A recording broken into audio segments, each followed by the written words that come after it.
You come to where I am, you'll have a better shot. You see where I am?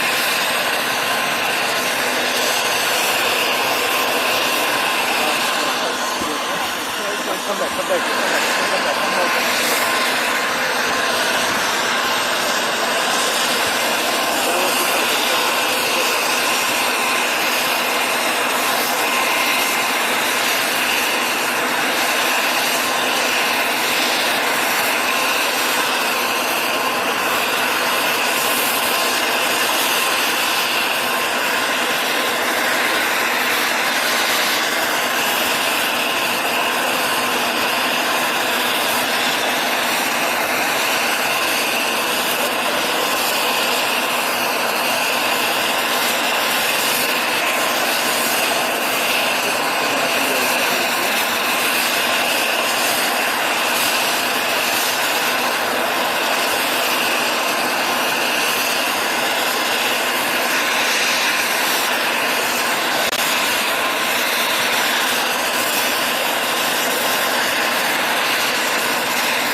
Come this way. Ice.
Ladies and gentlemen, the session will start shortly.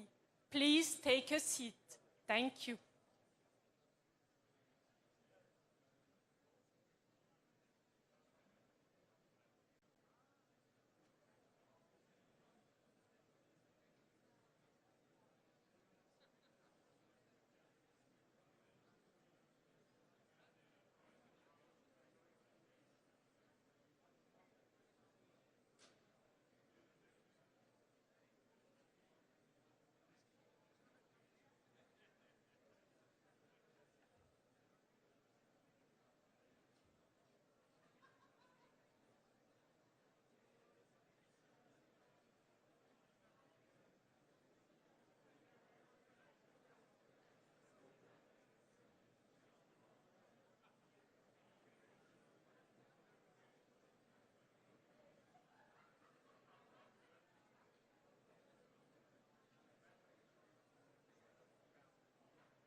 Good afternoon, everybody, and welcome. I guess we don't have enough seats today. Wow. In the last quarter century, a sitting president of the United States has come to Davos only twice. Both times it was Donald Trump. So when I asked to serve in this new role that I have, he was one of the first leaders I called and invited to return. I first met the president about 25 years ago, but I worked most closely with him during the early months of COVID. This was March 2020. Markets were under extreme stress. Some economists were warning we could be headed towards a second Great Depression. What stood out to me during the extraordinary period was a president's willingness to bring together people from governments, from business, across institutions, across perspectives, to think differently, and importantly, to act decisively. That instinct to act, especially in pivotal moments, is one reason I think he values the World Economic Forum. It is a unique institution that brings together the largest combination of government officials, business leaders, technology leaders, civil society and NGO leaders, anywhere in the world for a genuine dialogue, and particularly, importantly, this year. Thankfully, this group is meeting under better economic circumstances than during the pandemic, but once again, we're forcing very serious different economic conditions around the world. One of the central challenges that is impacting me is how capitalism can benefit more, and how can we broaden our global economy for greater and greater participation. That is a question where the president has shown real leadership through investing in infrastructure, reducing barriers to growth, and initiatives like the Trump account, designed to give more Americans a direct stake in the growth of the U.S. economy. As he enters the second year of his second term, we are interested in hearing his plans for 2026 and beyond, and will no doubt create more and more conversation. And that's what the forum is about, a serious conversation in the spirit of dialogue. Discussions where the world is headed, where are we going, and these discussions would be incomplete without the President of the United States, the most important leader in the world. We appreciate him here, so let me introduce and welcome back to Davos the President of the United States, Donald J. Trump.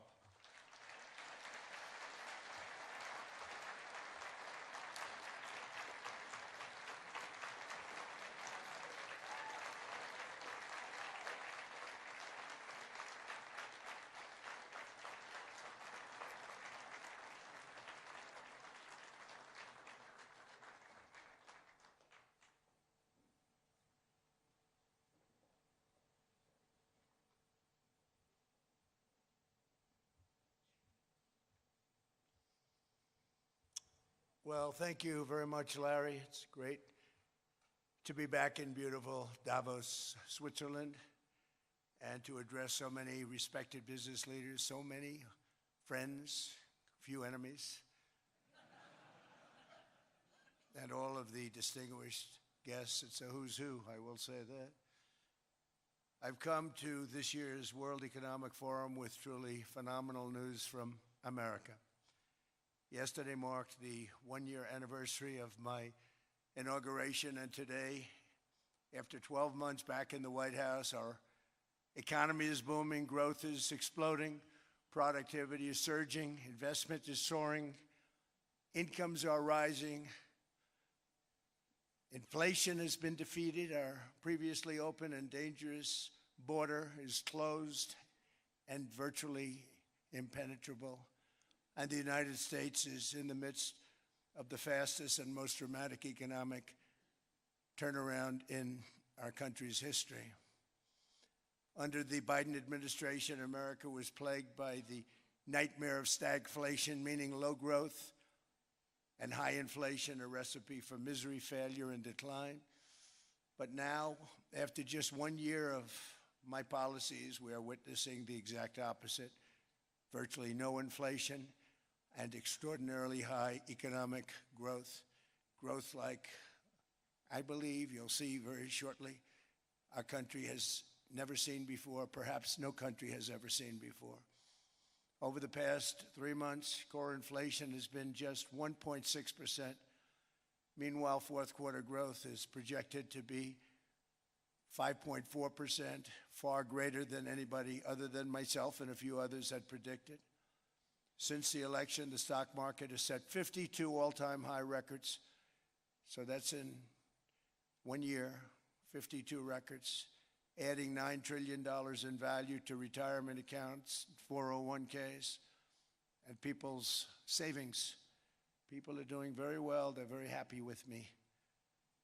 Since my inauguration, we've lifted more than 1.2 million people off of food stamps, and after 4 years in which Biden secured less than $1 trillion of new investment in our country. Think of that, 1 trillion, substantially less than that. In 4 years, we've secured commitments for a record-breaking $18 trillion, and we think when the final numbers come out, they'll be closer to $20 trillion of investment. That's never been done by any country at any time, not even close.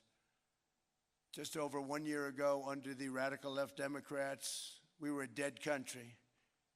Now we are the hottest country anywhere in the world. In fact, the United States economy is on pace to grow at double the rate that was projected by the IMF just last April. And with my growth and tariff policies, it should be much higher. I really believe we can be much higher than that. And this is all great news, and it's great for all nations. The USA is the economic engine on the planet, and when America booms, the entire world booms. It's been the history. When it goes bad, it goes bad. You all follow us down, and you follow us up, and we're at a point that I don't believe we've ever been. I never thought we could do it this quickly. My biggest surprise is I thought it would take more than a year, maybe like a year and 1 month. But it's happened very quickly. This afternoon, I want to discuss how we have achieved this economic miracle, how we intend to raise living standards for our citizens to levels never seen before, and perhaps how you too and the places where you come from can do much better by following what we're doing, because certain places in Europe are not even recognizable, frankly, anymore. They're not recognizable. And we can argue about it, but there's no argument. Friends come back from different places. I don't want to insult anybody and say I don't recognize it. And that's not in a positive way. That's in a very negative way. And I love Europe, and I want to see Europe go good. But it's not heading in the right direction. In recent decades, it became conventional wisdom in Washington and European capitals that the only way to grow a modern Western economy was through ever-increasing government spending, unchecked mass migration, and endless foreign imports. The consensus was that so-called dirty jobs and heavy industry should be sent elsewhere, that affordable energy should be replaced by the Green New Scam, and that countries could be propped up by importing new and entirely different populations from faraway lands. This was the path that Sleepy Joe Biden administration and many other Western governments very foolishly followed, turning their backs on everything that makes nations rich and powerful and strong. And there's so much potential in so many nations. The result was record budget and trade deficits and a growing sovereign deficit driven by the largest wave of mass migration in human history. We've never seen anything like it. Quite frankly, many parts of our world are being destroyed before our very eyes, and the leaders don't even understand what's happening. And the ones that do understand aren't doing anything about it. Virtually all of the so-called experts predicted my plans to end this failed model would trigger a global recession and runaway inflation. but we have proven them wrong. It's actually just the opposite. In 1 year, our agenda has produced a transformation like America has not seen in over 100 years. Instead of closing down energy plants, we're opening them up. Instead of building ineffective, money-losing windmills, we're taking them down and not approving any. Instead of empowering bureaucrats, we're firing them, and they're going out and getting jobs in the private sector for 2 and 3 times what they were making in government. So they started off hating me when we fired them, and now they love me. Instead of raising taxes on domestic producers, we're lowering them and raising tariffs on foreign nations to pay for the damage that they've caused. In 12 months, we have removed over 270,000 bureaucrats from the federal payrolls, the largest single-year reduction in government employment since the end of World War II. Nobody thought that was coming, but we had no choice. To make a country great, you can't have all federal jobs. We've cut federal spending by $100 billion and slashed the federal budget deficit by 27% in the single year. It's going to go down quite a bit more from that, driving inflation way down from the record highs of the Biden administration. Every month, they went up and up and up. I promised to cut 10 old regulations for every single new regulation, but instead I've cut, actually till this point, 129 regulations for every 1 new regulation approved. So every time they come in with a new regulation, we do at least 10, but so far it's averaging out to 129, if you can believe it.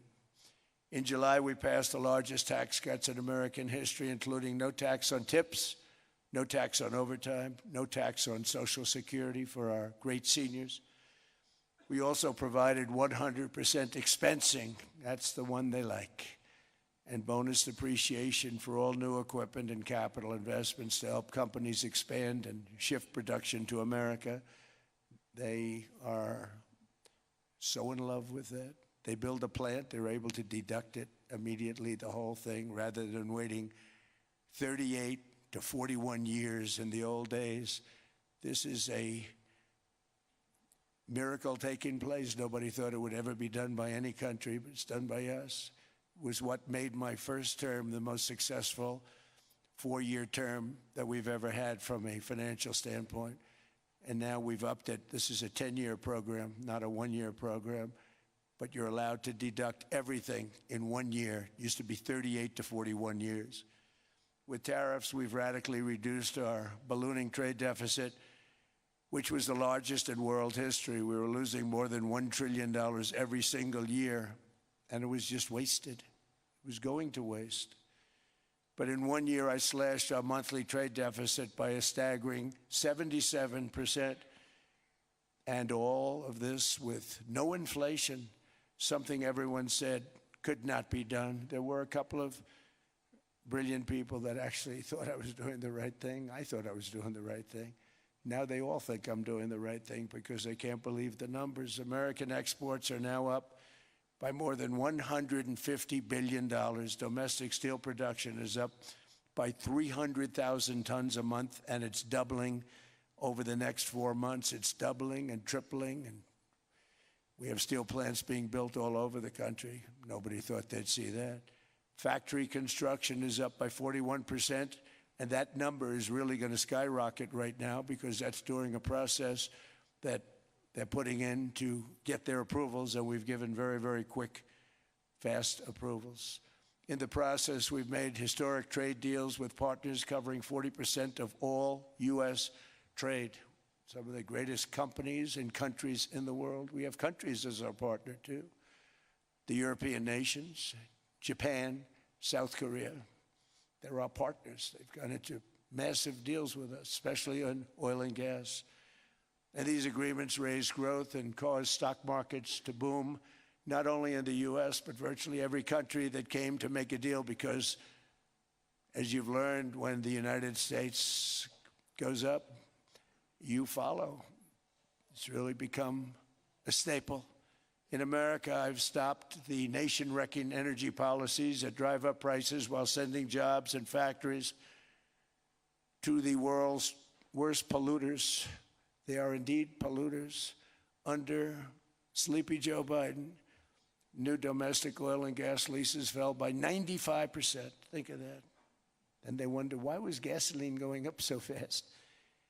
The gasoline actually topped $5 a gallon, and some places $7 a gallon, and more than 100 major power plants were violently shut down by incompetent people that had no idea what the hell they were doing. Under my leadership, U.S. natural gas production is at an all-time high, by far. U.S. oil production is up by 730,000 barrels a day, and last week we picked up 50 million barrels from Venezuela alone. Venezuela has been an amazing place for so many years, but then they went bad with their policies. 20 years ago, it was a great country, and now it's got problems, but we're helping them. And those 50 million barrels, we're going to be splitting up with them, and they'll be making more money than they've made in a long time. Venezuela is going to do fantastically well. We appreciate all of the cooperation we've been giving. We've been giving great cooperation. Once the attack ended, and they said, let's make a deal. More people should do that. But Venezuela is going to make more money in the next 6 months than they've made in the last 20 years. Every major oil company is coming in with us. It's amazing. It's a beautiful thing to see.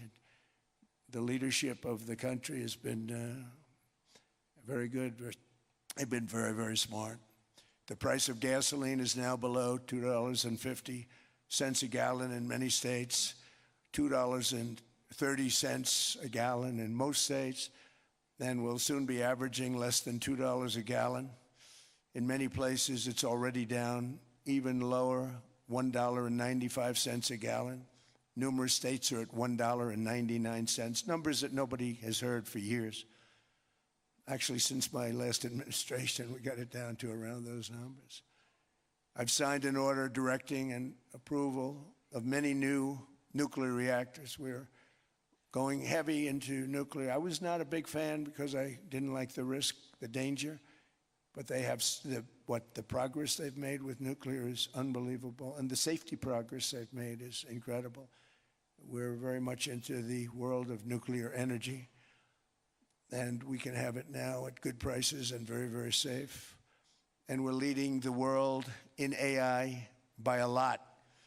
We're leading China by a lot. I think President Xi respects what we've done, in part because I've allowed these big companies building these massive buildings to build their own electric capacity. They're building their own power plants, which when added up is more than any country anywhere in the world is doing. I read recently an article in the Wall Street Journal that China's creating so much energy, and they are, I got to hand it to them, but we're creating as much or more, and we're letting them do that. I'm very proud of it. It was my idea. I said, you can't create this much energy. We needed more than double the energy currently in the country just to take care of the AI plants. And I said, we can't do that. We have an old grid system. And I came up with the idea, you know, you people are brilliant. You have a lot of money. Let's see what you can do. You can build your own electric generating plants. And they looked at me. They didn't believe me. All of the names that are, I think, in the room right now, if you want to know the truth, they didn't believe it. And I said, no, you can't. They came back 2 weeks and they didn't have the plant. They said, we thought you were kidding. I said, no, not only am I not kidding, you're going to have your approvals within 2 weeks. I always say nuclear will take 3 weeks. But most aren't going that. They're going oil and gas. They're even going coal in some cases. Because of my landslide election victory, the United States avoided the catastrophic energy collapse which befell every European nation that pursued the Green New Scam, perhaps the greatest hoax in history. The Green New Scam, windmills all over the place, destroy your land, destroy your land. Every time that goes around, you lose $1,000. You're supposed to make money with energy, not lose money. Here in Europe, we've seen the fate that the radical left tried to impose on America. They tried very hard. Germany now generates 22% less electricity than it did in 2017. And it's not the current chancellor's fault. He's solving the problem. He's going to do a great job. But what they did before he got there, I guess that's why he got there. And electricity prices are 64% higher. The United Kingdom produces just 1/3 of the total energy from all sources that it did in 1999. Think of that, 1/3. And they're sitting on top of the North Sea, one of the greatest reserves anywhere in the world, but they don't use it. And that's one reason why their energy has reached catastrophically low levels with equally high prices. High prices, very low levels. Think of that, 1/3. And you're sitting on top of the North Sea. And they like to say, well, you know, that's depleted. It's not depleted. It's got 500 years. They haven't even found the oil. The North Sea is incredible. They don't let anybody drill. Environmentally, they don't let them drill. They make it impossible for the oil companies to go. They take 92% of the revenues. So the oil companies say, we can't do it. They came to see me. Is there anything you can do? I want Europe to do great. I want UK to do great. Sitting on one of the greatest energy sources in the world, and they don't use it. In fact, their electricity prices have soared 139%. There are windmills all over Europe. There are windmills all over the place, and they are losers. One thing I've noticed is that the more windmills a country has, the more money that country loses and the worse that country is doing. China makes almost all of the windmills, and yet I haven't been able to find any wind farms in China. Did you ever think of that? It's a good way of looking at it. They're smart. China's very smart. They make them, they sell them for a fortune. They sell them to the stupid people that buy them, but they don't use them themselves. They put up a couple of big wind farms, but they don't use them. They just put them up to show people what they could look like. They don't spin. They don't do anything. They use a thing called coal, mostly. But China goes with the coal. They go with oil and gas. They're starting to look at nuclear a little bit. And they're doing just fine. They make a fortune selling the windmills, though. And I think really that's one that they wouldn't be surprised if it stopped. They are shocked that it continues to go. They're very friendly with me. They're shocked that people continue to buy those damn things. They killed the birds. They ruin your landscapes. Other than that, I think they're fabulous, by the way. Stupid people buy them. The consequences of such destructive policies have been stark, including lower economic growth, lower standards of living, lower birth rates, more socially disruptive migration, more vulnerability to hostile foreign adversaries, and much, much smaller militaries. The United States cares greatly about the people of Europe. We really do. I mean, look, I am derived from Europe. Scotland and Germany, 100% Scotland, my mother, 100% German, my father. And we believe deeply in the bonds we share with Europe as a civilization. I want to see it do great. That's why issues like energy, trade, immigration, and economic growth must be central concerns to anyone who wants to see a strong and united West, because Europe and those countries have to do their thing. They have to get out of the culture that they've created over the last 10 years. It's horrible what they're doing to themselves. They're destroying themselves. These beautiful, beautiful places. We want strong allies, not seriously weakened ones. We want Europe to be strong. Ultimately, these are matters of national security, and perhaps no current issue makes the situation more clear than what's currently going on with Greenland. Would you like me to say a few words of Greenland? I was going to leave it out of the speech, but I think I would have been reviewed very negatively. I have tremendous respect for both the people of Greenland and the people of Denmark, tremendous respect. but every NATO ally has an obligation to be able to defend their own territory. And the fact is, no nation or group of nations is in any position to be able to secure Greenland other than the United States. We're a great power, much greater than people even understand. I think they found that out 2 weeks ago in Venezuela. We saw this in World War II when Denmark fell to Germany after just 6 hours of fighting and was totally unable to defend either itself or Greenland. So the United States was then compelled, we did it, we felt an obligation to do it, to send our own forces to hold the Greenland territory. And hold it we did, at great cost and expense. They didn't have a chance of getting on it, and they tried. Denmark knows that. We literally set up bases on Greenland for Denmark. We fought for Denmark. We weren't fighting for anyone else. We were fighting to save it for Denmark. Big, beautiful piece of ice. It's hard to call it land. It's a big piece of ice. But we saved Greenland and successfully prevented our enemies from gaining a foothold in our hemisphere. So we did it for ourselves also. And then after the war, which we won it big. Without us, right now you'd all be speaking German and a little Japanese, perhaps. After the war, we gave Greenland back to Denmark. How stupid were we to do that? But we did it. But we gave it back. But how ungrateful are they now? So now our country and the world face much greater risks than it did ever before because of missiles, because of nuclear, because of weapons of warfare that I can't even talk about. 2 weeks ago, they saw weapons that nobody ever heard of. They weren't able to fire one shot at us. They said, what happened? Everything was discombobulated. They said, we've got them in our sights. Press the trigger, and nothing happened. No anti-aircraft missiles went up. There was one that went up about 30 feet and crashed down right next to the people that sent it. They said, what the hell is going on? Those defensive systems were made by Russia and by China.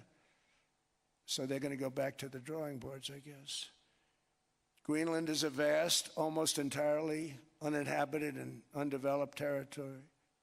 It's sitting undefended in a key strategic location between the United States, Russia, and China. That's exactly where it is, right smack in the middle. Wasn't important nearly when we gave it back. You know, when we gave it back, it wasn't the same as it is now. It's not important for any other reason, you know. Everyone talks about the minerals. There's so many places. There's no rare earth. No such thing as rare earth. There's rare processing. But there's so much rare earth. And to get to this rare earth, you got to go through hundreds of feet of ice. That's not the reason we need it. We need it for strategic national security and international security. This enormous unsecured island is actually part of North America on the northern frontier of the Western Hemisphere. That's our territory. It is therefore a core national security interest of the United States of America. And in fact, it's been our policy for hundreds of years to prevent outside threats from entering our hemisphere. And we've done it very successfully. We've never been stronger than we are now. That's why American presidents have sought to purchase Greenland for nearly 2 centuries. You know, for 2 centuries they've been trying to do it. They should have kept it after World War II, but they had a different president. That's all right. People think differently. Much more necessary now than it was at that time, however. In 2019, Denmark said that they would spend over $200 million to strengthen Greenland's defenses. But as you know, they spent less than 1% of that amount. 1%. There's no sign of Denmark there. And I say that with great respect for Denmark, whose people I love, whose leaders are very good. It's the United States alone that can protect this giant mass of land, this giant piece of ice, develop it and improve it and make it so that it's good for Europe and safe for Europe and good for us. And that's the reason I'm seeking immediate negotiations to once again discuss the acquisition of Greenland by the United States, just as we have acquired many other territories throughout our history, as many of the European nations have. They've acquired. There's nothing wrong with it. Many of them. Some went in reverse, actually, if you look. Some had great, vast wealth, great, vast lands all over the world. They went in reverse. They're stuck back where they started. That happens too. But some grow. But this would not be a threat to NATO. This would greatly enhance the security of the entire alliance, the NATO alliance. The United States is treated very unfairly by NATO. I want to tell you that. And when you think about it, nobody can dispute it. We give so much and we get so little in return. And I've been a critic of NATO for many years. And yet I've done more to help NATO than any other president by far, than any other person. You wouldn't have NATO if I didn't get involved in my first term. The war with Ukraine is an example. We are thousands of miles away, separated by a giant ocean. It's a war that should have never started, and it wouldn't have started if the 2020 U.S. presidential election weren't rigged. It was a rigged election. Everybody now knows that. They found out. People will soon be prosecuted for what they did. It's probably breaking news, but it should be. It was a rigged election. You can't have rigged elections. You need strong borders, strong elections, and ideally a good press. I always say it. Strong borders, strong elections, free, fair elections, and a fair media. The media is terrible. It's very crooked. It's very biased, terrible. But someday it'll straighten out because it's losing all credibility. Think of it. When I went in a landslide, a giant landslide, won all 7 swing states, won the popular vote, won everything, and they only get negative press. That means that it has no credibility. And if they're going to get credibility, they're going to have to be fair. So you need a fair press. But you also need those other elements. And I inherited a terrible, terrible situation. If you look, the border was open. The inflation was raging. Everything was bad with the United States when I came into office. But I also inherited a mess with Ukraine and Russia, something that would have never happened. And I know Putin very well. He and I would discuss Ukraine. It was the apple of his eye, but he wasn't going to do anything. I said, Vladimir, you're not doing it. He would never have done it. It was terrible what happened. I could see it happening, too. After I left, I could see it happening. Biden had given Ukraine and NATO $350 billion, a staggering sum, $350 billion. I came in, and just like the southern border, just like inflation, just like our economy, I said, wow, this place is in trouble, meaning our country. All of these things were out of control. But the border was out of control. We fixed it with the strongest border anywhere in the world. And I've now been working on this war for 1 year, during which time I settled 8 other wars. India, Pakistan. I settled other wars that were Vladimir Putin called me, Armenia, Azerbaijan.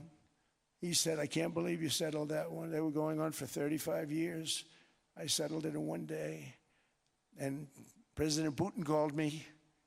He said, you know, I can't believe I've worked on that war for 10 years trying to settle it. I couldn't do it. I said, do me a favor, focus on settling your war. Don't worry about that one. What does the United States get out of all of this work, all of this money, other than death, destruction, and massive amounts of cash going to people who don't appreciate what we do? They don't appreciate what we do. I'm talking about NATO. I'm talking about Europe. They have to work on Ukraine. We don't. The United States is very far away. We have a big, beautiful ocean separating us. We have nothing to do with it. Until I came along, NATO was only supposed to pay 2% of GDP. But they weren't paying. Most of the countries weren't paying anything. The United States was paying for virtually 100% of NATO. And I got that stopped. I said, that's not fair. But then, more importantly, I got NATO to pay 5%, and now they were paying, and now they are paying. So something nobody said was possible. They said, we will never go up higher than 2%. But they went to 5%, and now they're paying the 5. They didn't pay the 2, and now they're paying the 5. And they're stronger for it, and they have an excellent, by the way, Secretary General who's possibly in the room. Mark, are you here? Yes, he's here. Hello, Mark. We never asked for anything, and we never got anything. We probably won't get anything unless I decide to use excessive strength and force where we would be, frankly, unstoppable. But I won't do that. Okay? Now everyone's saying, oh, good. That's probably the biggest statement I made, because people thought I would use force. I don't have to use force. I don't want to use force. I won't use force. All the United States is asking for is a place called force then, but we are a much more powerful force now. After I rebuilt the military in my first term and continue to do so today, we have a budget of $1.5 trillion. We're bringing back battleships. The battleship is 100 times more powerful than the great battleships you saw in World War II, those great, big, gorgeous ships, the Missouri, the Iowa, the Alabama. Because I thought maybe we could take them out of mothballs. They said, no, sir, these ships are 100, think of that, 100 times more powerful than those big, magnificent pieces of art that you saw so many times ago, that you still see on television. You say, wow, what a force. 100 times, each ship 100 times more powerful than the big battleships of the past. So that was the end of the mothball story. So what we have gotten out of NATO is nothing except to protect Europe from the Soviet Union and now Russia. I mean, we've helped them for so many years. We've never gotten anything, except we pay for NATO. And we paid for many years until I came along. We paid for, in my opinion, 100% of NATO because they weren't paying their bills. And all we're asking for is to get Greenland, including right title and ownership, because you need the ownership to defend it. You can't defend it on a lease. Number one, legally it's not defensible that way, totally. And number two, psychologically, who the hell wants to defend a license agreement or a lease, which is a large piece of ice in the middle of the ocean where if there is a war, much of the action will take place on that piece of ice. Think of it. Those missiles would be flying right over the center of that piece of ice. All we want from Denmark for national and international security and to keep our very energetic and dangerous potential enemies at bay is this land on which we're going to build the greatest golden dome ever built. We're building a golden dome that's going to, just by its very nature, going to be defending Canada. Canada gets a lot of freebies from us, by the way. They should be grateful also, but they're not. I watched your Prime Minister yesterday. He wasn't so grateful. But they should be grateful to us. Canada lives because of the United States. Remember that, Mark, the next time you make your statements. What we did for Israel was amazing, but that's nothing compared to what we have planned for the United States, Canada, and the rest of the world. We are going to build a dome like no other. We did it for Israel. And by the way, I told Bibi, stop taking credit for the dome. That's our technology. That's our stuff. But they had a lot of courage, and they were good fighters, and they did a good job, and we wiped out the Iran nuclear threat like nobody can believe. Nobody's ever seen anything like it. That, Venezuela, taking down Soleimani, wiping out al-Baghdadi when he tried to reinstitute ISIS. We did a lot. I did a lot of big things, all perfectly executed. Everyone was perfectly executed. Somebody told me that, a military expert told me, sir, everything you've done has been perfectly executed. I said, I know. So other presidents have spent, whether foolishly or not, trillions and trillions of dollars on NATO and gotten absolutely nothing in return. We've never asked for anything. It's always a one-way street. Now they want us to help them with Ukraine. And we say, we're going to. I'm really helping, not even them. I want to see, last week, if you saw, it was 10,000 soldiers, but last month it was 31,000 soldiers died. 31,000.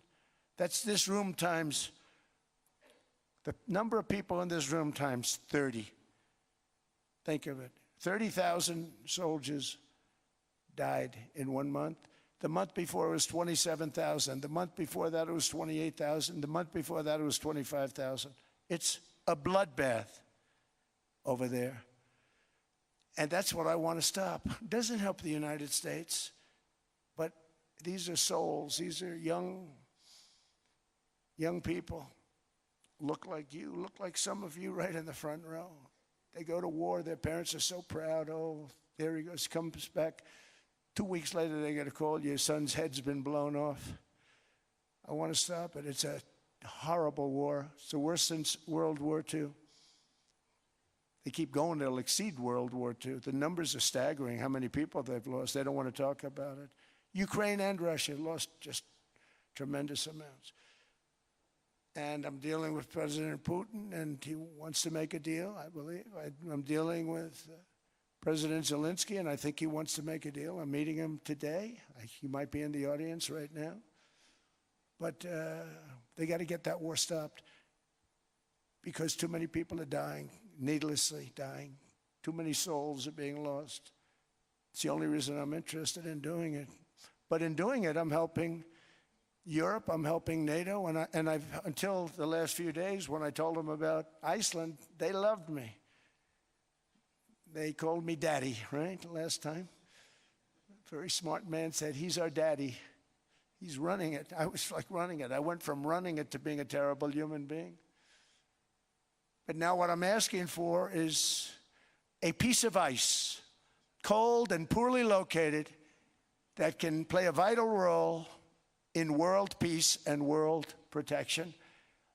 It's a very small ask compared to what we have given them for many, many decades. But the problem with NATO is that we'll be there for them 100%. But I'm not sure that they'd be there for us. If we gave them the call, gentlemen, we are being attacked. We're under attack by such and such a nation. I know them all very well. I'm not sure that they'd be there. I know we'd be there for them. I don't know that they'd be there for us. So with all of the money we expend, with all of the blood, sweat, and tears, I don't know that they'd be there for us. They're not there for us on Iceland, that I can tell you. I mean, our stock market took the first dip yesterday because of Iceland. So Iceland's already cost us a lot of money. But that dip is peanuts compared to what it's gone up. And we have an unbelievable future in that stock. That stock market is going to be doubled. We're going to hit 50,000, and that stock market's going to double in a relatively short period of time because of everything that's happening. But this is a good example. After giving NATO and European nations trillions and trillions of dollars in defense, they buy our weapons. We make the greatest weapons in the world, but now we're going to make them faster, much faster. You saw that. I put a cap on the salaries, and I put no buybacks, no stock buybacks, no various other things that they were doing. I mean, they were making $50 million, but it would take them 3 years to give you a Patriot missile. I said, that's not good. My chauffeur can do a better job than that, and he makes slightly less than 50.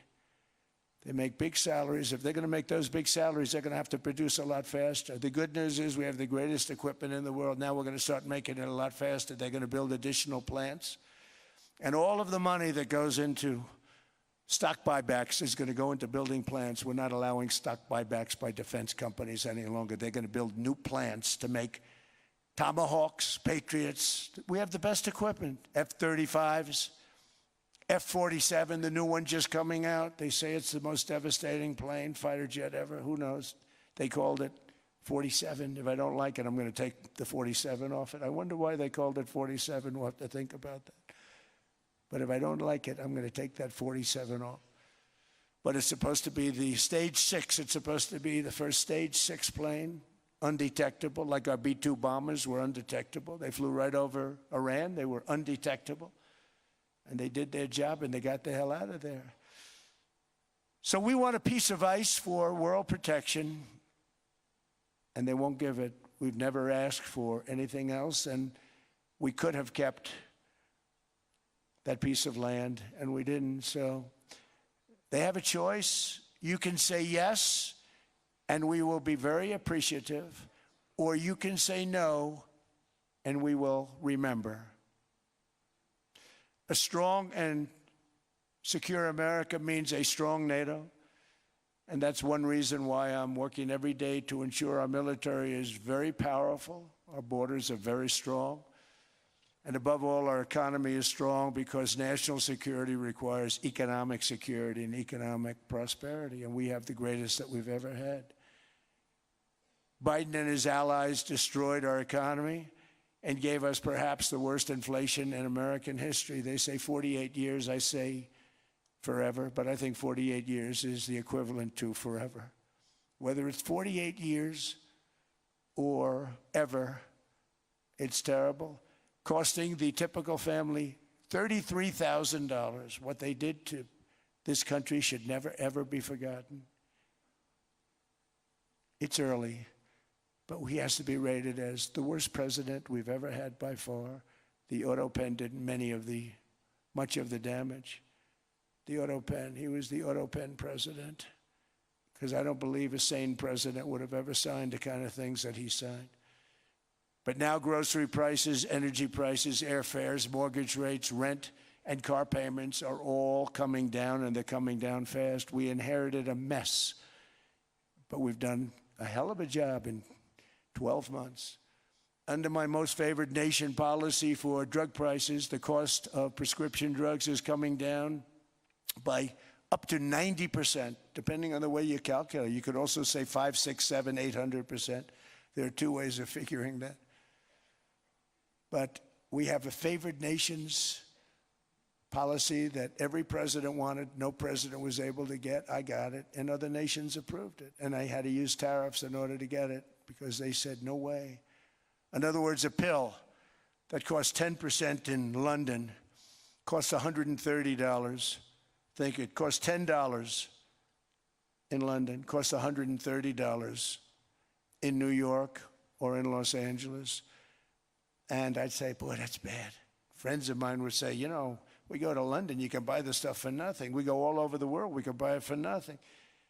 Because basically America was subsidizing every nation in the world because presidents allowed them to get away with it. It became very tough. So when I called up Emmanuel Macron, I watched him yesterday with those beautiful sunglasses.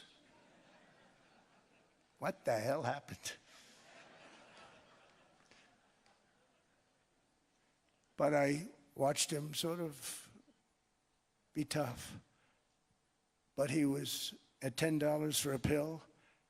And I said, Emmanuel, and I have all the big pharmaceutical companies are in total agreement. It wasn't easy, by the way. They're tough, smart. They've been getting away with the scam for a long time. But they gave it up. But they said, you'll never get the countries to approve it. I said, why is that? Because they won't. They always said, we're not paying any more. Get the rest for the United States. So over the years, they stayed the same. We just went up, up, up. And I mean, we would pay 13, 14, 15 times more than some certain countries would. So I said, no, they'll approve it 100%. Sir, you'll never get them to approve it. I said, I guarantee you. But I actually sided with Emmanuel, who probably is in the room too. And I like him. I actually like him. Hard to believe, isn't it? And I said, Emmanuel, you're going to have to lift the price of that pill to $20, maybe $30. Think of that. That means it's a doubling of prescription drugs. Might be a tripling, might be a quadrupling. It's not easy. No, no, no, Donald, I will not do that. I said, yes, you will, 100%. He said, no, no, no.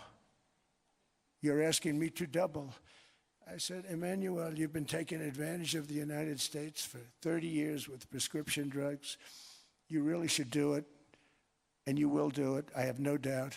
In fact, I am 100% sure you're going to. No, no, no, I will not do it. Because he has to, in all fairness to him, he has to double. or triple. Because the world being a bigger place than the United States, it's not that you meet in the middle. You just have to go up some, and we come down a lot. They go up a little, we come down a lot. So we're at $130, they're at 10. So they may have to go to 20 or 30. No more than that. I said, Emmanuel, you're going to be doubling or tripling? No, no, no. I said, here's the story, Emmanuel. The answer is you're going to do it, you're going to do it fast. And if you don't, I'm putting a 25% tariff on everything that you sell into the United States and a 100% tariff on your wines and champagnes. And that's about 10 times more than what I'm requesting. And you're going to do it. I don't want to go public with it, but you may make me do that. No, no, Donald, I will do it. I will do it. It took me, on average, 3 minutes a country, saying the same thing. You will do it. They all said, no, no, no, I will not do it. You're asking me to double the cost of prescription. I said, that's right, because you've been screwing us for 30 years. And they said, we will not do it. I said, that's all right. On Monday morning, we're putting a 25, 30, 50. I gave different numbers for different countries. This is also national security we're talking about. Not fair. We're not going to subsidize the whole world. And every one of those countries have agreed to do it. So one of the biggest things that I've done is the fact that we have now most favored nation. We will pay whatever the lowest price is in the entire world. So our drug prices are going to be coming down by staggering 90%. Again, you could say 1,000%, 2,000%. Depends on the way you want to figure it, but we'll go with the way the fake news likes it better because it sounds, can you imagine a 90% reduction sounds much worse. But drug prices are going to be coming down tremendously in all the nations, and I appreciate them doing it, but they did it, in all fairness, without tariffs, I wouldn't have been able to get it done. After declining $3,000 under Biden, real incomes are up in the United States by $2,000, $3,000, and even $5,000 and more. Home ownership has always been a symbol of health and vigor of American society, but that goal fell out of reach for millions and millions of people in the Biden era because interest rates went up so high. Today, I'm taking action to bring back this bedrock of the American dream. In recent years, Wall Street giants and institutional investment firms, many of you are here, many of you are good friends of mine, many of you are supporters. Sorry to do this to you, I'm so sorry.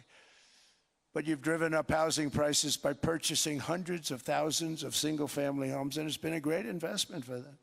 Often as much as 10% of houses on the market. You know, the crazy thing is a person can't get depreciation on a house, but when a corporation buys it, they get depreciation. Okay, that's something we're going to have to think about too. I don't know if too many people think about that.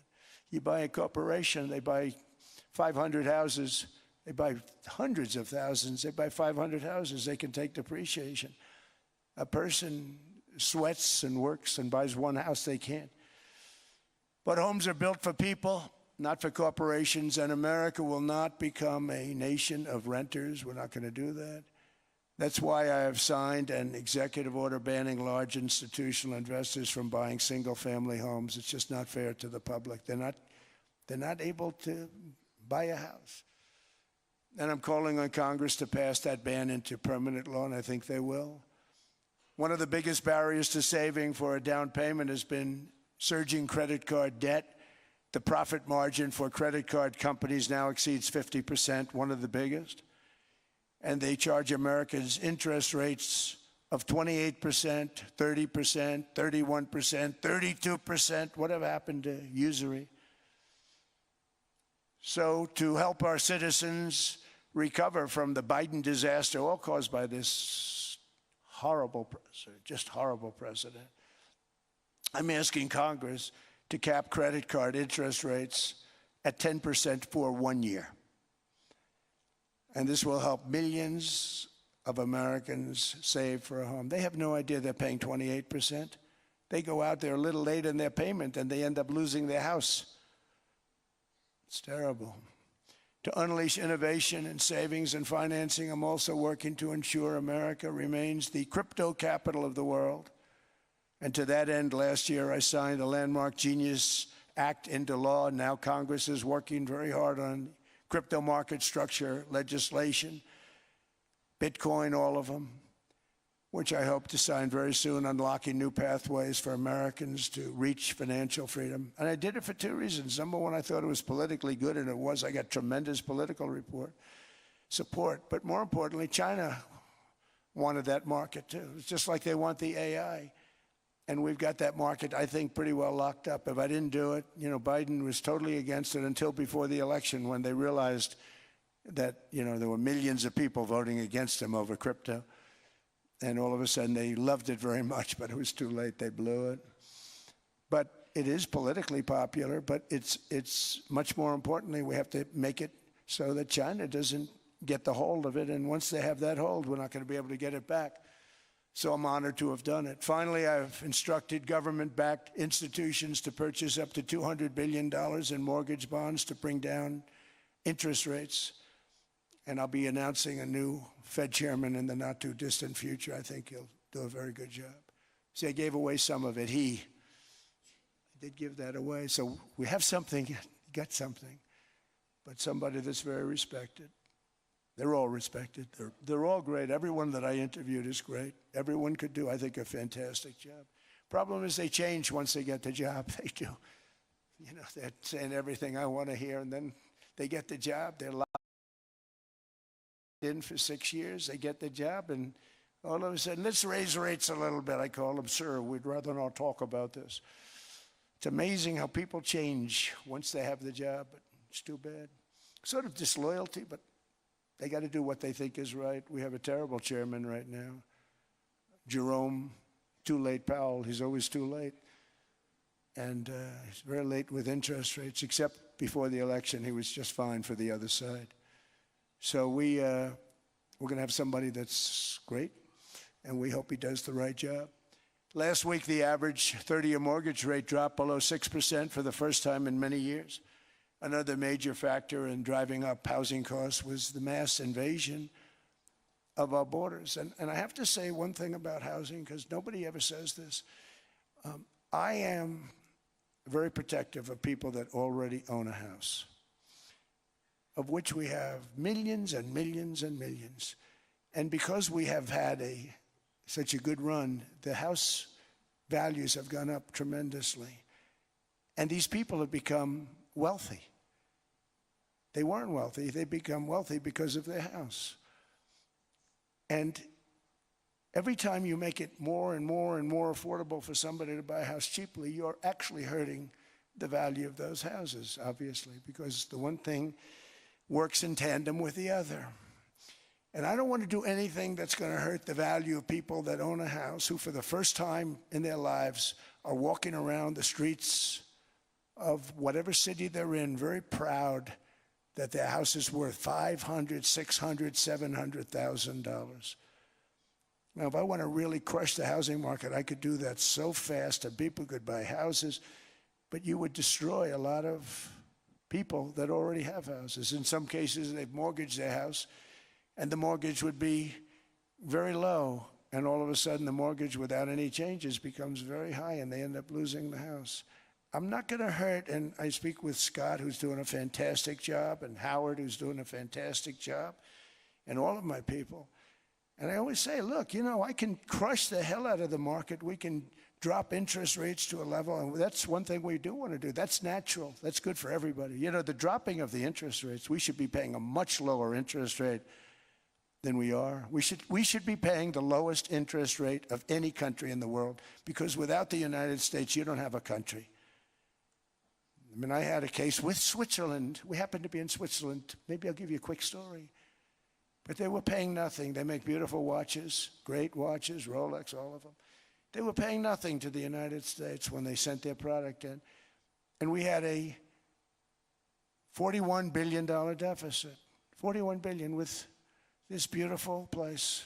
Flew over it, isn't it nice? So I said, let's put a 30% tariff on them so that we get back some of it, not all of it at all. We'd still have a deficit, big deficit. We had 41 million. That's a big deficit. And I said, let's put a tariff on. different tariffs, different places. You're all party to them. In some cases, victims to them. But in the end, it's a fair thing. And most of you realize that. But we put a 30% tariff on Switzerland, and all hell broke loose. They were calling, I mean, like you wouldn't believe. And I know so many people from Switzerland, incredible place, incredible, brilliant place. But I then realized that they're only good because of us. And there's so many other examples. I mean, us and probably other places, but a majority of the money they make is because of us, because we never charged them anything. So they come in, they sell their watches, no tariffs, no nothing. They walk away, they make $41 billion on just us.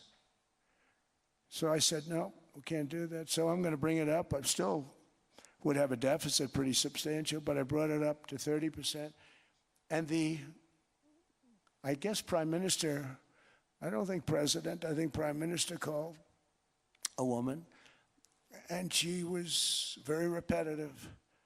She said, no, no, no, you cannot do that, 30%. You cannot do that. We are a small, small country. I said, yeah, but you have a big, big deficit. You may be small, but you have a bigger deficit than big countries. He said, no, no, no, please, you cannot do it. Kept saying the same thing over and over. We are a small country. I said, but you're a big country in terms of, and she just rubbed me the wrong way, I'll be honest with you. And I said, all right, thank you, ma'am, appreciate it. Do not do this. Thank you very much, ma'am. And I made it 39%. And then all hell really broke out. And I was paid visits by everybody. Rolex came to see me. They all came to see me. But I realized, and I reduced it, because I don't want to hurt people. I don't want to hurt them. And we brought it down to a, lower level. Doesn't mean it's not going up, but we brought it down to a lower level. But they pay now, tariff. But I realized that we have many places like that where they're making a fortune because of the United States. Without the United States, they wouldn't be making anything. Think of it. Switzerland made $41 billion on us. And as she said, it's a small place. And I realized with that, I don't know, because she was so aggressive. And I realized in that conversation that the United States is keeping the whole world afloat. Many places, I could give you 6, 7 places just in the people in this little area. I know every one of them. They're looking down. They don't want to see me, and they don't want to stare me in the eyes. But they're taking advantage of, everybody took advantage of the United States. But I've been very fair, and I gave them a tariff, and it was fine. But I realized that without us, it's not Switzerland anymore. Without us, it's not any of the countries that are represented here. And we want to work with the countries. We want to work with them. We're not looking to destroy them. I could have said 39, 40%. I could have said I want a 70% tariff, then we make money with Switzerland. But Switzerland would have been probably destroyed, financially destroyed. I don't want to do that. But we should be paying the lowest interest rate of everybody. I hope Scott's listening to this, because we should be paying the lowest interest rate of everybody. Without us, most of the countries don't even work. And then you have the protection factor. Without our military, which is the greatest in the world by far, without our military, you have threats that you wouldn't believe. You wouldn't believe. You don't have threats because of us, and that's because of NATO. One other thing, and I have to say it so importantly, in the old days, and I used to say I'm the youngest in the room. Now I'm among the older. I hate to say it. I don't feel old, but I'm among the older. But I remember not long ago, 20, 25 years ago, when good news came out about, let's say, the United States. The United States had a great quarter. The United States had a great month. All the stocks went up. And that's the way it's supposed to be. Now when they say the United States had a record quarter, it's unbelievable how well it's doing, all the stocks crash because they say, oh no, Inflation, inflation, they're going to raise interest rates. And they do. Some of these stupid people like Powell, they raise interest rates. And what they do is they stop you from being successful. It used to be when we had a great quarter, a great month, great earnings, great anything, any good news, the stock market went up. That's the way it's going to be. We got to do that again because that's the way it should be. Now when we have a great month, they want to kill it. Like we did over 5%. People were surprised. We should do 20%. We could do 25%. When we announce good numbers, and the reason is they're so petrified of inflation. And growth doesn't mean inflation. We've had tremendous growth with very low inflation. In fact, growth can fight inflation, proper growth. So we want to get back to the days when we announce great numbers, because we're going to be announcing phenomenal. You know, all these factories that are being built at record, thousands of businesses are being built right now. Remember, $18 trillion is invested. I think the second number is 3, and that was China many years ago. Investments in the country from outside. 18 trillion, nobody's ever seen. And that's money coming in and building things, factories. Thousands of businesses are being built, thousands. Hundreds of big factories, car plants are moving back to the United States. They're coming in from Canada, they're coming in from Mexico, from Japan. Japan's coming in and building plants here in order to avoid tariffs. They're coming in from China, they're coming in from all over the world. We have more plants being built now, car plants, than we've ever had built, even in the heyday from the 1940s and 50s. And they're bigger. They don't use renovations anymore where they take an old plant, they rip it down, they build a brand new plant, super modern plant. But it's happening at levels that nobody's ever seen. In 2024, the U.S. built less than 2 million new homes, but Biden admitted more than 8 million new migrants. And those days are over. In 2025, for the first time in 50 years, the United States had reverse migration. Boy, that was nice. And these were criminals that were being taken out of our country because they allowed people to come into our country from jails, from gangs, drug dealers, murderers. 11,888 murderers. We've gotten most of them out. And then ICE gets beat up by stupid people from leadership in Minnesota. We actually are helping Minnesota so much, but they don't appreciate it. Most places do. You know, Washington, D.C. is the safest place now in the United States. It was a very dangerous place to walk, and now you can walk with your wife, your kids, right through the middle of the city. Right now, Washington, D.C. is as safe as it gets. It was one of the most unsafe, I had to admit. We sent in the military, the National Guard. Within 2 months, it was great. Within 3 months, it's like a really great place and a safe place and a beautiful place. It's even been cleaned up. The graffiti's gone. The fences are gone. We don't have to worry about fences anymore. All of the places, the grasses are cut and replaced with new grass in many cases. It's all going to happen in the spring. But Washington and D.C. is beautiful again, and it's safe. New restaurants are opening up. They were all closing. Now you can't get into a restaurant. Restaurants in Washington, D.C. are all opening. Memphis also, Memphis, Tennessee, New Orleans, Louisiana. We were there for 3 weeks. We've cut the crime down by 64%. Within another month, we'll have virtually no crime there. We can do that all over. We're going to help the people in California. We want to have no crime. I know Gavin was here. I used to get along so great with Gavin when I was president. Gavin's a good guy. And we're going to, if he needed it, I would do it in a heartbeat. I'd love to see. We did help them a lot in Los Angeles, a lot with the early in my term when they had some problems. But we would love to do it. I will say this, if I were a Democrat governor or whatever, I would call up Trump. I'd say, come on in, make us look good. Because we're cutting crime down to nothing.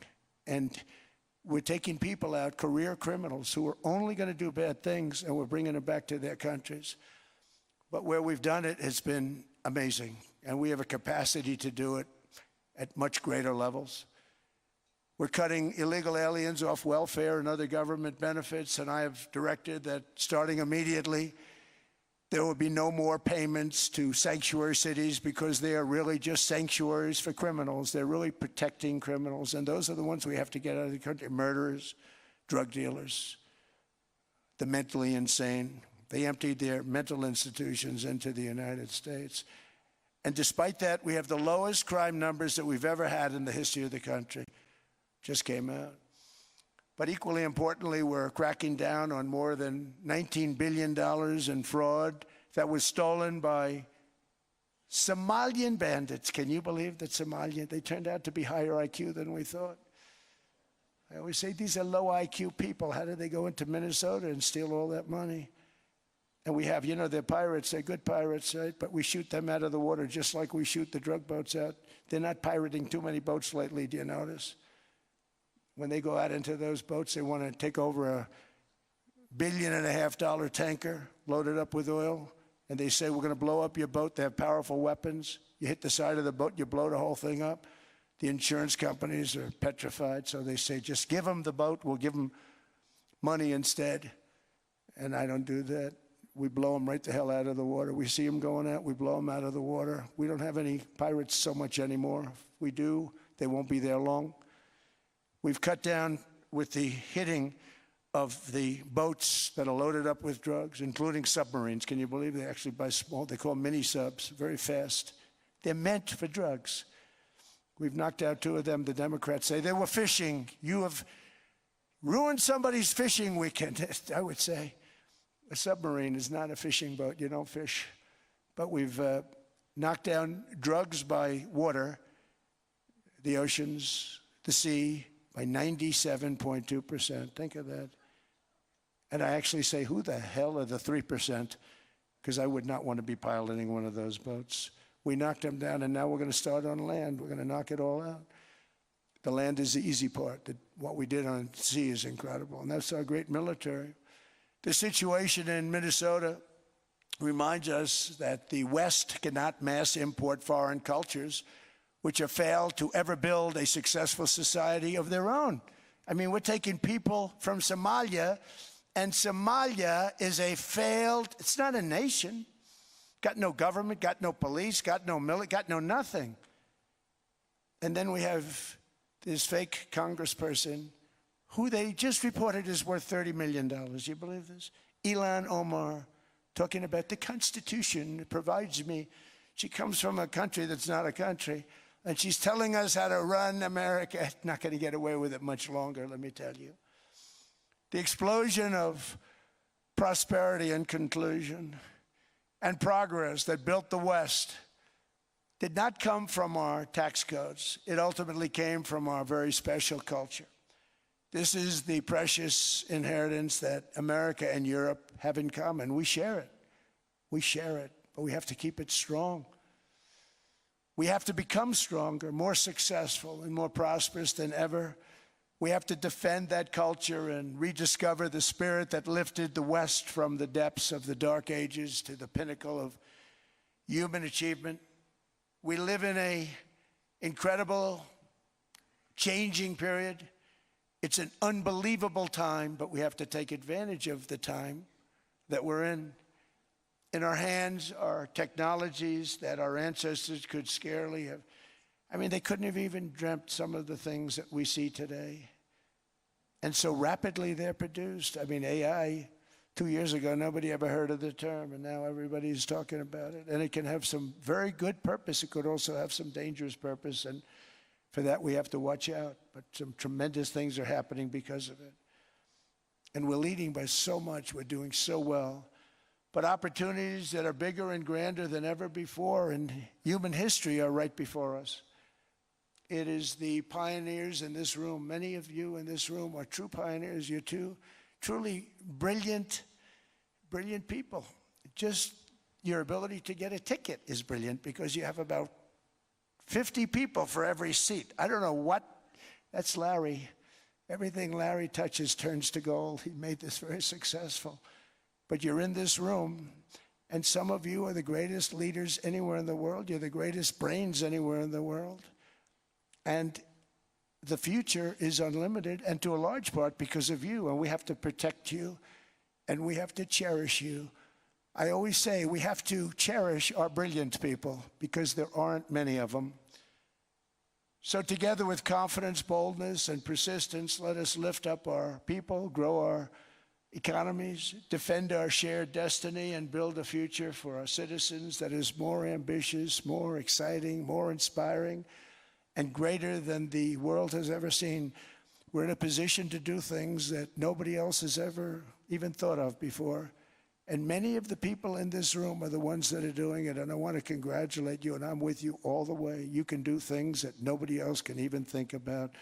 So I congratulate you on your tremendous success, and the United States is back, bigger, stronger, better than ever before, and I'll see you around. Thank you all very much. Thank you very much.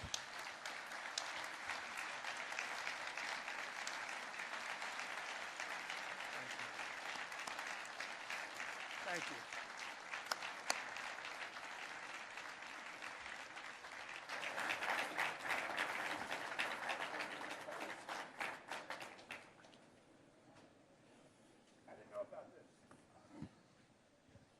This was supposed to be a nice fire chat, Mr. President. Yes, good. You I got set up now. I did know. You made the job for the moderator really easy. Thank you, Mr. President, for your speech. I do have a few follow-up questions, if it's okay. Sure. I don't think I should start with Greenland, maybe. I'll start with the economy.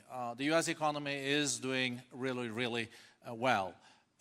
But how to sustain this growth moving forward? Because there's always a recession looming around the corner. Well, you know, the one thing about economies and recessions is sometimes you get hit unexpectedly and there's nothing you can do about it. They're all brilliant people, but there's nothing. One example was COVID.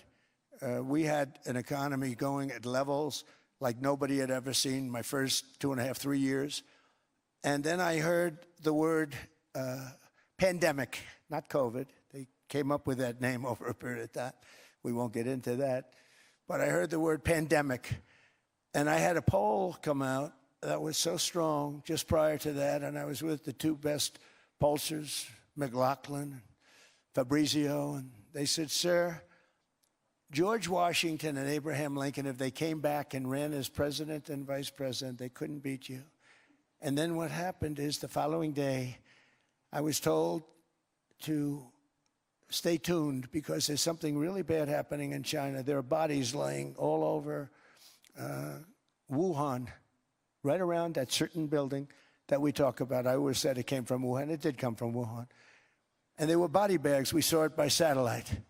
And they said, there are strange things happening in China. And so it began. And we ended up with the COVID, and the whole world suffered. We did a phenomenal job. I don't think we got the credit we deserved. We did something that Operation Warp Speed, which some people say was one of the greatest military feats ever. We did a great job. Used our military, used a lot of people. But sometimes you get hit with things, nothing you can do. You get hit with things like that unexpectedly. And we got through it. And when I left, the stock market was higher than it was previous to the COVID coming up. And that was, I called it a great achievement. But things happen, bad things happen. The things that we can stop are wars if we're smart.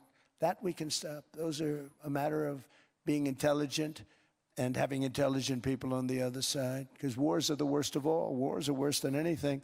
But we can stop wars because that's sort of up to us. But things like dust flying in the air, wherever COVID comes from or whatever comes, sometimes you have to be a little bit lucky. But we are poised to have an economy like no other, not only in this country, but anywhere. And you know, when you hear the kind of numbers that, I can tell you that Scott Bessent was with me the other day, and he's looking at numbers. He said, I can't. And that's all he's done his whole life, pretty much your whole life. Scott, you weren't going to be a football player, I don't think. Scott was not that great at football, but he was always good at numbers, right? And he was looking at numbers. He said, I've never seen anything like this. We're poised to do things that no other country has ever done. And, you know, luck, I hate to say it, but we need a little luck. We don't want to get hit by something that nobody could have thought, whoever thought we were going to hit by a pandemic? You know, when I heard the word pandemic, I said, oh, that's an ancient problem. World War I, they lost 100 million people. It actually ended World War I. A lot of people don't know. The Spanish flu in World War I ended the war because all the soldiers were sick. The soldiers were so sick on both sides. And that war was raging, and they were all dying from the Spanish flu. They were sick as dogs. They couldn't fight. So, you know, you don't know how that would have turned out. But so we do, I mean, subject to that, and I always have to put a caveat in for it, but we're poised to have the greatest growth of any large country, I think any country that there's been. When you look at what's happening in the United States, it's really amazing. Thank you. One thing that maybe keeps you up at night, I know you don't sleep that much anyway, Mr. President, is the debt. The U.S. debt is high, is now the biggest expenditure on your budget. How to get out of that impasse? Well, the big thing is growth. I mean, growth is the way. If we grow like this, we go from having at $37 trillion, we go from having high debt to low debt. But we also are cutting expenses, you know, the old-fashioned way. We have extraordinary growth. I think we're going to be growing our way out. I think we're going to be paying off debt. We're taking in tremendous money from tariffs fairly. And again, I'm using them judiciously.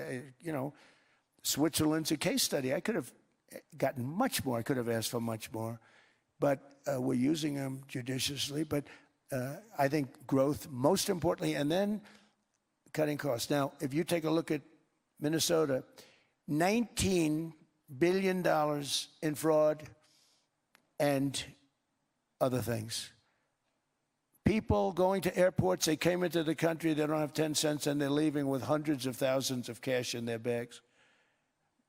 When we get to that, and our DOJ, Pam, and Todd, and all the people that work over there, and all of the people that work in here, I can tell you, Scott Bessent is working on that. It's a priority, right? You have your whole team. We're in there looking for where this money is coming from, how much it is. It could be more than $19 billion. Can you believe that? That's just one state.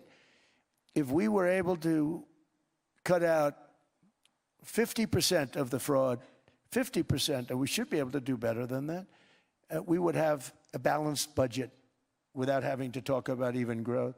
So we have a lot of options, but we're working very hard on that. That's a big deal. It's not just the protests, the fake protests done by agitators and, you know, professional insurrectionists. That's what they are. They're professional troublemakers. But we are looking very strong at the money too in Minnesota and other places.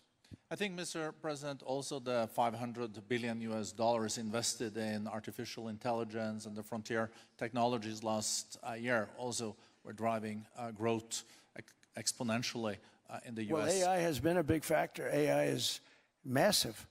I mean, Mark Zuckerberg showed me a plant where he put it over a map of Manhattan, and it was basically the size of Manhattan. This is not, I said, you got to be kidding.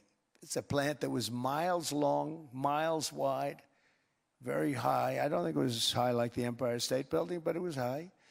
And it literally covered most of the island of Manhattan. That's called a big plant. And, you know, when I heard they're going to spend $50 billion building it, I said, what, you know, if you spend $50 million, you can build a nice little shopping center. If you spend $500 million, you can build a good shopping center. But how do you spend $50 billion? When I looked at this thing, I said, you think you'll be able to do it for that? It's amazing when, you know, some of the plants that I see, and I see them all, and again, so big is we're letting them build their own electric generation. This way we have no problem, and otherwise they'd be complaining. There'd be nobody able to be, you know, we have an old grid system. And not only that, they're going to sell at a very cheap price the excess electricity that they create back into our grid. So that'll solve some problems for certain states that don't have enough electricity. We also know that on the AI, there is fierce competition between the US as the largest economy in the world, 27% of the global GDP and 5% of the global population, not doing that badly, and China. And we know that that competition is very tough on AI. I know you're heading to a state visit to China in April. How do you see the US-China relationship moving forward? Are you able to combine this tough competition with also collaboration? So I've always had a very good relationship with President Xi and with President Putin. Talk about, the larger powers. But I've always had a very good relationship with President Xi of China. He's an incredible man. What he's done is amazing. He's highly respected by everybody. And I do now. I mean, now I have good. It was very severely interrupted by COVID. I used to call it the China virus, but he said, "Do you think you could use a different name?" And I decided to do that because why should we have a problem over that? But I would do that, and they would. You're a true diplomat, huh? I became a diplomat for the first time. Well, who taught me that? Marco Rubio. Marco Rubio. He said, "Let me teach you about diplomacy." Hey, any guy that gets approved by 100% of the votes, think of it. He got liberal Democrats and radical right Republicans to approve him. He's the only one. The next one was lost 45 votes, right? But he got all 100 votes voting for him. And at first I wasn't happy about it. I said, wait a minute, I don't like that. And now it turns out that the Democrats probably wish they didn't do that.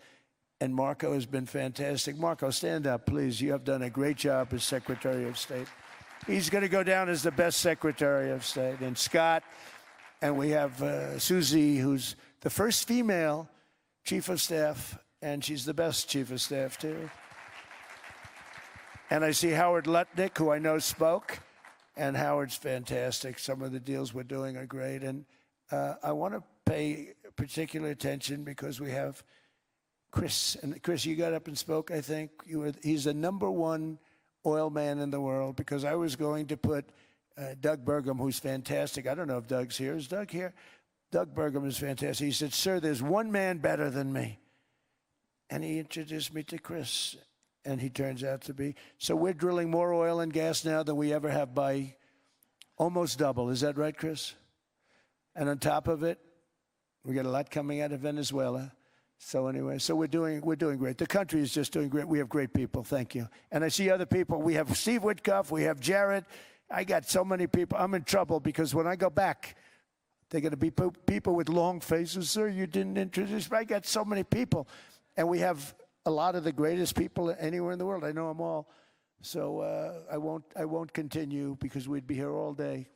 Thank you, Mr. President. We also know that you're a deal maker, and then maybe coming back to Greenland and Ukraine.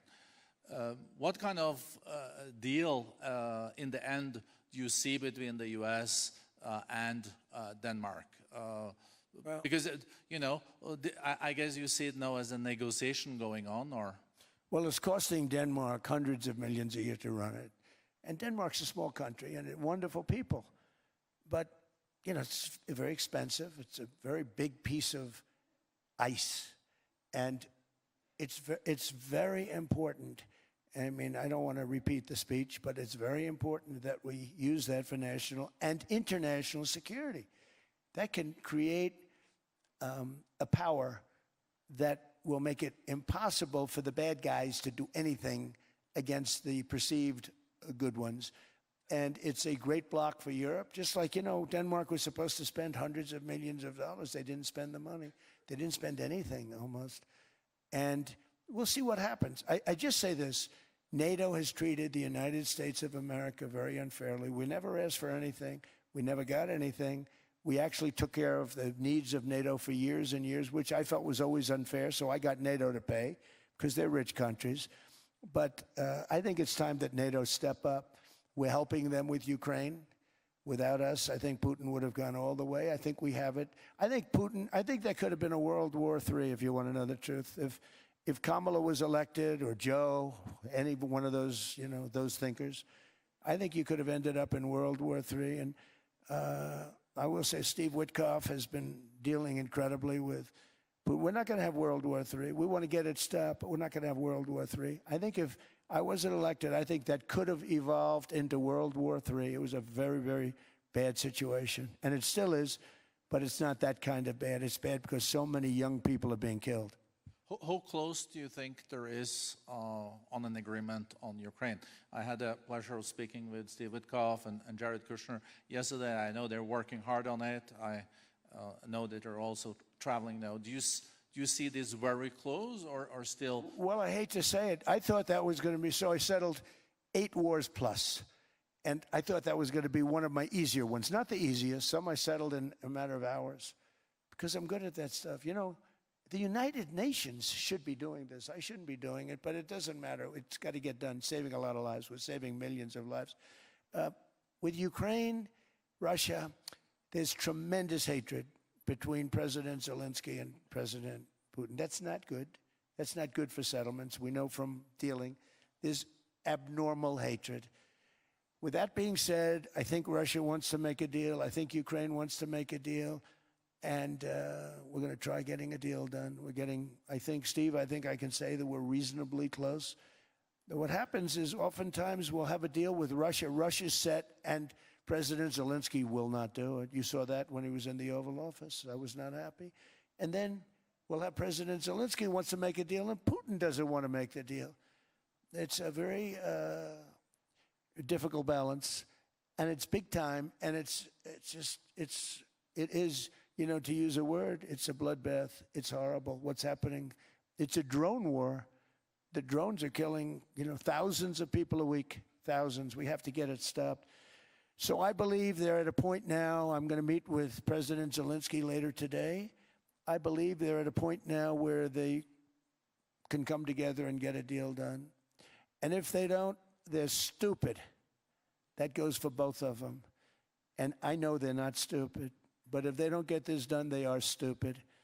So I don't want to insult anyone, but you got to get this deal done. Too many people are dying. It's not worth it.